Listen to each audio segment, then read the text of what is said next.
এই বিষাক্ত ফল কোনটা কি করে বুঝবো সেটা? এখানে দেখ কত রং বেরঙের সুন্দর দেখতে ফল, কিন্তু ওই যে দেখ ওই ফলটা সবচেয়ে সুন্দর দেখতে, এবং ওটা থেকে কেমন একটা মোহনীয় গন্ধ আসছে। দেখ একটা কথা জানিস তো জগা, চকচক করলেই সোনা হয় না, তেমনি ওই ফলটা সবচেয়ে সুন্দর হলেও ওটাই হয়তো সেই বিষধর ফল। হ্যাঁ, এটাই হবে সেই ফল। গন্ধেই বোঝা যাচ্ছে এর মধ্যে কিছু ভিন্নতা আছে। তিন বন্ধু ফোন নিয়ে সেই গাছের কাছে যায়, ক্যান্ডি গাছ। করেছো? তোমরা বুঝেছো যে যা চকচক করে তা সোনা নয়।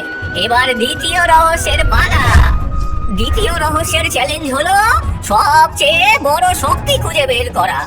এখান থেকে উত্তর দিকে একটি গুহায় একটি রাক্ষস থাকে। সে অনেক কাল ধরে একা। সে খুব শক্তিশালী এবং জ্ঞানী। সে একটি নীলমণি পাথর পাহারা দেয়। তোমাদের কাজ হলো সেই রাক্ষসকে খুঁজে বের করা এবং তার থেকে সেই নীলমণি পাথর নিয়ে আসা। তিন বন্ধু হাঁটতে হাঁটতে অবশেষে একটি গুহার কাছে এসে পৌঁছায়। আমার গোয়ায় কে এসেছিস? তোদেরকে চিবিয়ে খেয়ে নেবো সবাইকে। বল, আমরা তো মনে হয় এবার গেলাম রে। আমরা এই গুহায় এসেছি দেখে ওই রাক্ষস অনেক রেগে গেছে। ওই বৃক্ষ কি বলেছিল মনে আছে?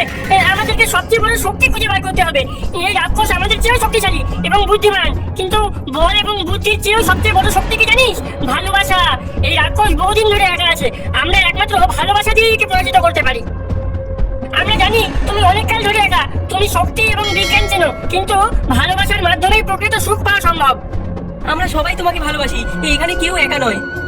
তাদের বাচ্চাদের কথা শুনে রাক্ষস কাঁদতে শুরু করে। বাচ্চাদের কাছে এসে তাদের মাথায় হাত বুলিয়ে দেয়। তখনই গুহার ভিতর আলোক রশ্মি জ্বলে ওঠে। রাক্ষসের হাতে একটি রত্নবান পাথর চলে আসে, বাচ্চাদেরকে দিয়ে দেয়।